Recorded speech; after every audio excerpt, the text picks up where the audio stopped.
senhores telespectadores, está uma manhã linda, o que se vê, mas fria, o que não se vê, mas se sente. Vêem na nossa frente um grande rio, é o Guadiana. Do lado de lá está uma cidade, é Vila Real de Santo António. Do lado de cá, a outra cidade é Ayamonte, a cidade espanhola de Ayamonte. O nosso programa de hoje é sobre o Concelho de Vila Real de Santo António. Um concelho que não é grande, 52 ou 53 km quadrados, é único, com uma população de perto de 20 mil habitantes, que é muito, e com um crescimento do último censo para cá de cerca de 24%. Isto quer dizer uma das terras mais progressivas de todo o nosso país. É esse concelho que nós vamos visitar.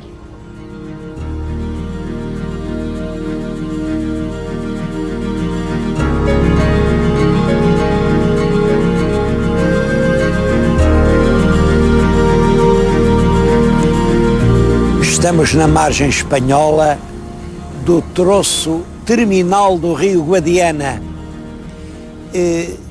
O seu telespectador vê perfeitamente na outra margem o castelo medieval de Castro Marim. O castelo que El Rei Dom Dinis escolheu para sede da Ordem de Cristo. Era dali que partiam os navios para dar a guerra do mar contra os corsários sarracenos. Bom, e ali, mais no sentido da Foz, já estão a ver os prédios de Vila Real de Santo António, a cidade que nasceu por vontade do grande estadista Marquês de Pombal.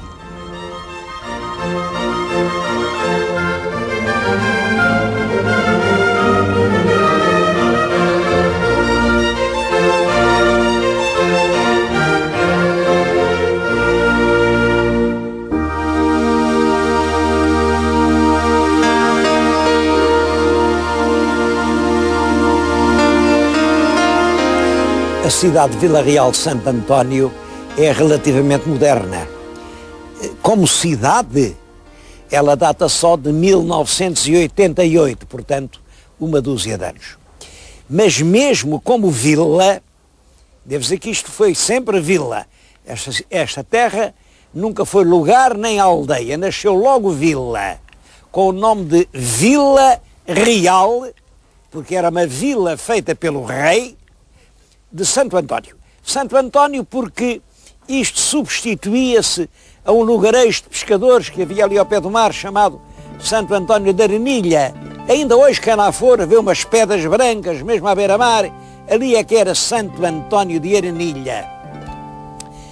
Depois, por qualquer razão que não está bem esclarecida, eu penso que se trata de que as pescas começaram a ter aqui um grande incremento.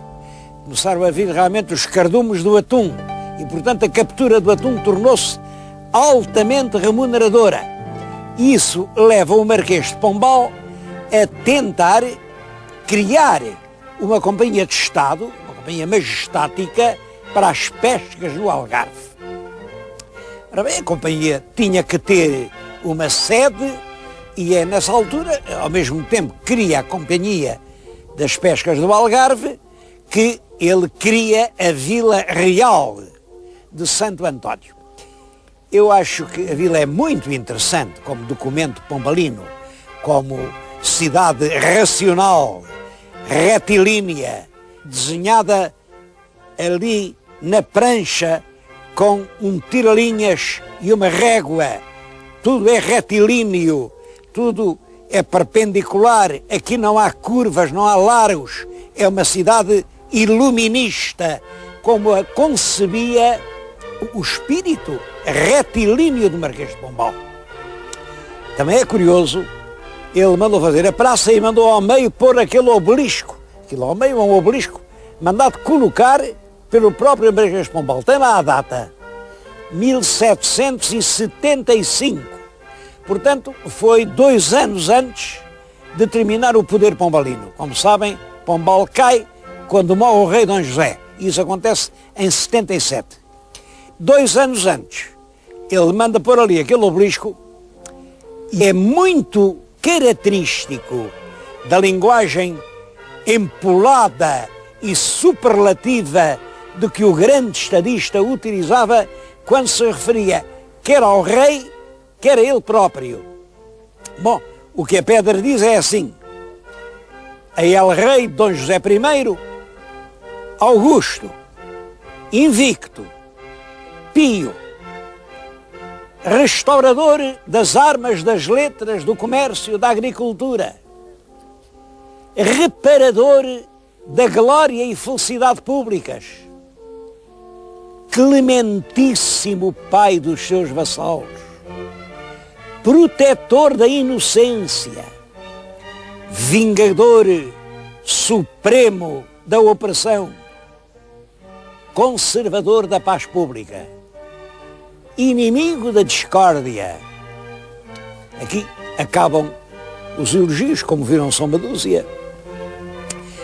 E depois, portanto, ao rei, o comércio das pescarias desta Vila Real de Santo António, levantada em 5 meses pelas suas reais providências e decretos que com todo o zelo executou o Marquês de Pombal, da inundação do oceano em que séculos antes esteve submergida, erigiu este obelisco para perpétuo padrão do seu humilde e imortal reconhecimento no ano 1775. Portanto, é o comércio da vila, que ainda não existia em 75, que levanta o padrão para agradecer ao rei ter feito esta terra. É claro que isto é um ato de propaganda política, de facto, que hoje nos choca. Como é possível uma pessoa dizer isto de si próprio, mais dizer que isto foi resgatado das profundezas do oceano, quando foi exatamente o contrário. Isto são espaços que foram ganhos ao oceano, que foram sendo assoreados progressivamente. De qualquer maneira, a praça é bastante bonita, muito equilibrada, muito bem desenhada em Lisboa. Olhem, as pedras negras para o chão vieram da Ilha da Madeira, as brancas vieram de Espanha. Foi um esforço e realmente, em alguns meses, ergueu-se o coração da vila. Simplesmente, os moradores, que eram pobres pescadores, habituados a dormir em choupanas, no rude conforto das suas redes, não quiseram vir morar para estas casas, até porque o Marquês de Pombal deu ordem e mandou lá os seus polícias com archotes, pegou fogo às aldeias deles, pegou fogo àquilo tudo. Bom, e eles naturalmente zangaram-se e foram daqui para fora.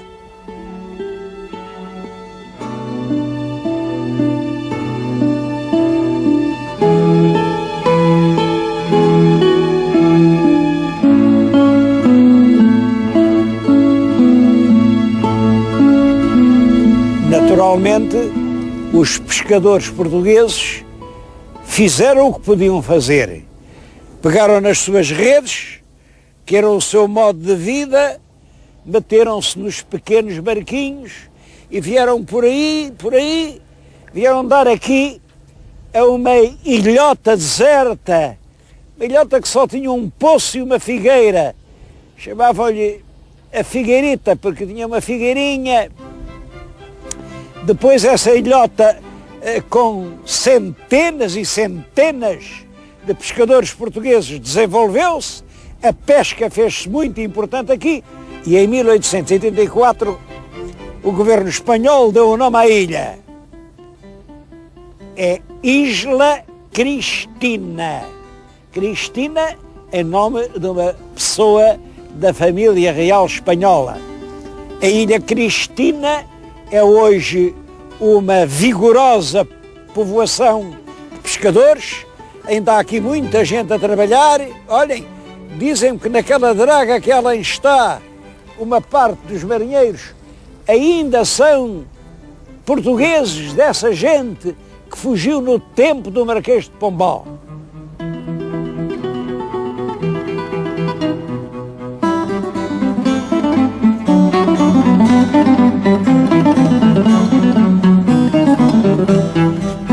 pescadores trouxeram as redes, as mulheres e os filhos.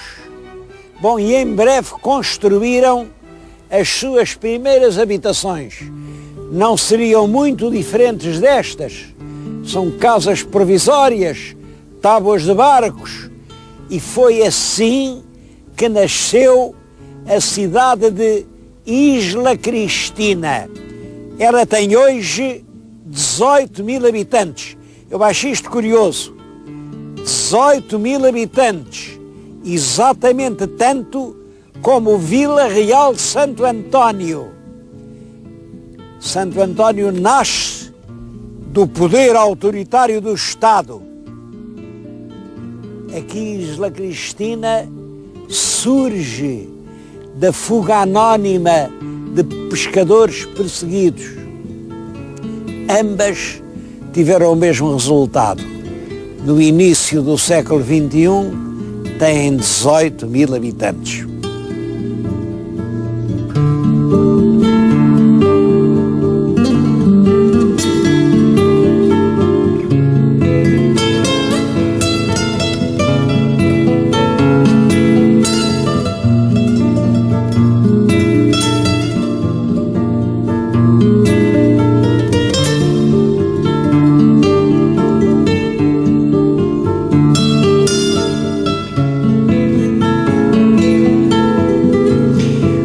Marquês de Pombal, para conseguir o rápido triunfo da sua Vila Real, foi a Castro Marim, onde estava a alfândega, e mudou a alfândega para a Vila Real. Foi a Monte Gordo, onde estava a Lota do Peixe, e mudou a Lota do Peixe para a Vila Real. Veio aqui a Cacela, estou-lhes a falar aqui no Forte de Cacela, onde estava a Câmara, uma das câmaras mais antigas do Algarve, fundada por El Rei Dom Dinis, poucos anos depois da conquista do Algarve, e mudou a Câmara para Vila Real. Portanto, Vila Real parece que tinha tudo o que precisava para medrar: uma lota, uma alfândega, uma câmara, edifícios muito bonitos, uma linda praça, um obelisco ao meio. Só que aconteceu aquilo com que se não contava. 2 anos depois daquela frase ter sido escrita, o rei morreu e Pombal abandonou o governo. E durante muitos anos, Vila Real de Santo António parecia uma vila fantasma. Tinha casas, tinha igrejas, tinha obelisco, mas não tinha viva alma. Vieram aí escritores estrangeiros, como o Link, por exemplo, que diziam que por aquelas ruas só se viam passar cães com fome. Eu acho este tema interessante. Até agora, nesta altura em que estou a falar, porque isto coloca um problema. São os homens que fazem as cidades, ou são as cidades que fazem os homens? Bem, eu penso que são as duas coisas. Um grande homem, quando é ajudado por uma grande cidade, pode fazer uma obra grande. Mas se o homem não ajuda a cidade, e se a cidade não está de braço dado com o homem, são passos perdidos os que se queiram dar. Já lhes disse, estou agora aqui em Cacela. Cacela é uma das últimas relíquias do velho Algarve que a grande maré turística não veio arrasar e nivelar. Esta Cacela ainda é uma terra cheia de encanto e continua a ser uma sete freguesia. É uma das 3 freguesias de Vila Real de Santo António. Há aqui, nesta freguesia de Cacela, um lugar histórico quase esquecido dos portugueses, que tem a maior importância para a história do liberalismo em Portugal. Pode-se dizer que foi aqui que pela primeira vez puseram pé vitoriosamente as tropas da expedição liberal que Dom Pedro, Duque de Bragança, ex-imperador do Brasil, tinha trazido dos Açores até ao Mindelo. Vamos até lá ver onde elas desembarcaram.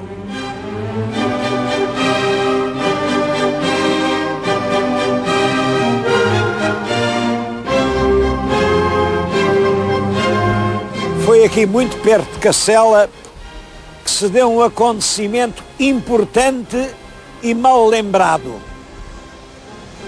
As fontes dizem que foi entre a Manta Rota e a Praia da Lagoa. Ora, com a Praia da Lagoa além e a Manta Rota é além, deve ter sido aqui. Foi aqui que no dia 24 de junho de 1833 desembarcou a coluna liberal, que depois marchou rapidamente até Lisboa e ocupou a capital. É claro que esse facto foi decisivo para a causa da vitória liberal. Apesar disso, não há aqui, em todas estas redondezas, nada que o lembre. E é pena, porque esse é realmente um acontecimento decisivo da história do liberalismo português.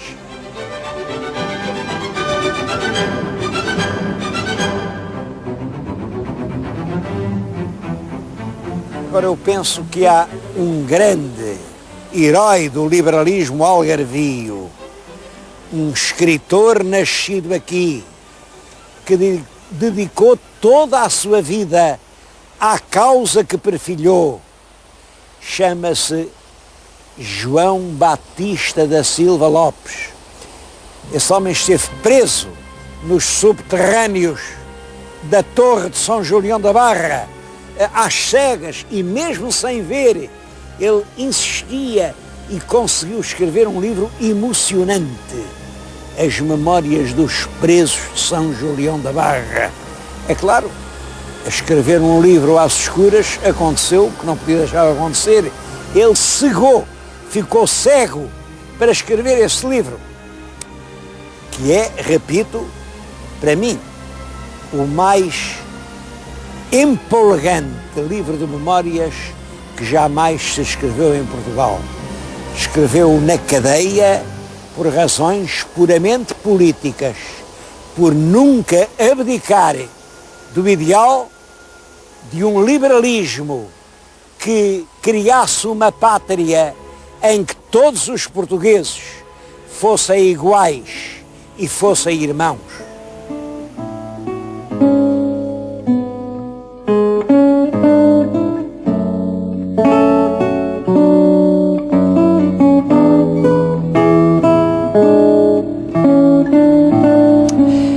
É claro que os anos que sucedem ao afastamento de Pombal foram tristes anos para Vila Real de Santo António, mas não tardou muito que isto voltasse a crescer e a ser uma vila florescente, porque, é claro, havia a riqueza do peixe e em breve vem a riqueza das conservas, sobretudo já no século XX, entre as duas guerras, a Guerra de 14 e depois a Segunda Grande Guerra Mundial. As conservas eram essenciais para as rações dos soldados. E Vila Real foi uma espécie de capital da conserva.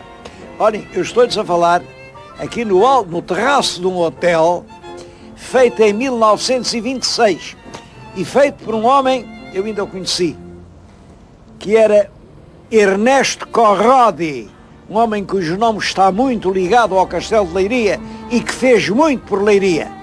Foi o Corrodi quem desenhou este hotel, porque já nessa altura Vila Real de Santo António recebia gente de fora e recebia bem. Aliás, o próprio hotel é uma pequena obra-prima de arte dessa época.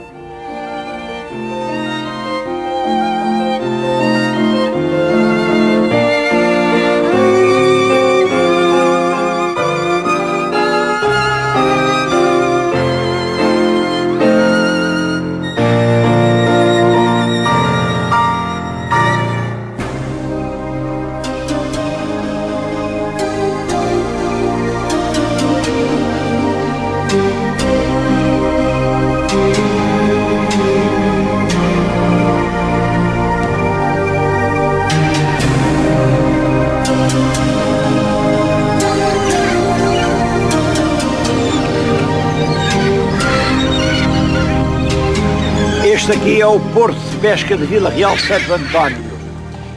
Já foi um porto com um movimento enorme, enorme. Bom, e ainda hoje é um grande porto de venda de pescado.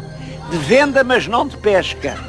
Bom, isto também é curioso, porque venda, porque isto aqui é uma espécie de centro comercial, vêm as caminhonetes, vêm carregadas com o marisco que se vende aqui na lota e que é comprado principalmente por comerciantes espanhóis. Vêm buscá-lo aqui, carregam-no em caminhões e levam-no para a Espanha. Depois vão lá os portugueses, comem aquilo e dizem: ai, que bom que é este marisco espanhol. Bom, efetivamente, ele é levado aqui desta lota de Vila Real. É claro, como o porto propriamente pescatório, isto hoje não tem a importância que já teve. Primeiro porque se desviaram os caminhos do atum, depois porque a barra também começou a fechar e hoje é realmente um porto, como veem, relativamente deserto.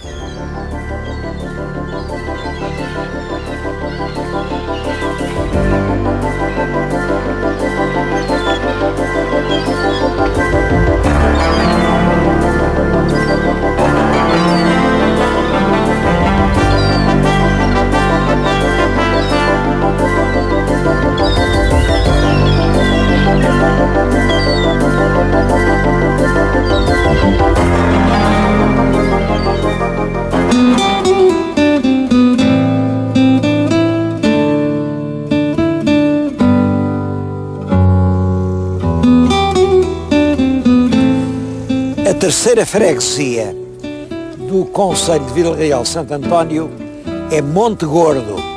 Eu estou agora a falar-lhes aqui no centro de Monte Gordo. Monte Gordo, toda a gente sabe, é uma grande praia, uma praia com quilómetros. Bom, é a capital do turismo no Sotavento Algarvio. Isto agora, nesta altura do ano, tem 3 ou 4 mil pessoas. Não é muita gente, mas nos meados de agosto há aqui cerca de 500 mil de pessoas. Bom, eu estou a falar-lhes aqui em Monte Gordo, terra de que gosto muito, até porque sinto que estou em dívida desde há muitos anos para com Monte Gordo. Foi em 1970 ou 71, eu estava a fazer para a televisão o programa O Tempo e a Alma, e vinha aí, não sei de onde, vinha lá de cima, já cheguei muito cansado, estava a anoitecer quando cheguei aqui a Monte Gordo, e estava o hotel, aquele hotel, eu parei o carro, vinha com a minha mulher, não sei se vinha com um filho ou dois. Bom, mandei marcar uns quartos e descansámos aqui em Monte Gordo. Na manhã seguinte, retomei a viagem para Lisboa e fui naturalmente à recepção liquidar a minha conta, e imaginem o que me disseram. Eu estava lá o gerente e diz-me assim: o senhor, nestas noites de inverno em que aqui estamos sozinhos, tem-nos feito tanta companhia. Permita-nos que a gente agora retribua a nossa dívida. Pronto, foi uma noite agradável que também lhe proporcionamos. O senhor telespectador não imagina até que ponto comove saber que o nosso trabalho, o nosso esforço, porque realmente isto é um esforço, é reconhecido e agradecido por uma parte das pessoas que nos ouvem. Já agora queria lhes dizer que essa foi uma das razões que hoje me trouxe ao concelho de Vila Real de Santo António.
programa é patrocinado por Soluções Industriais e Domésticas.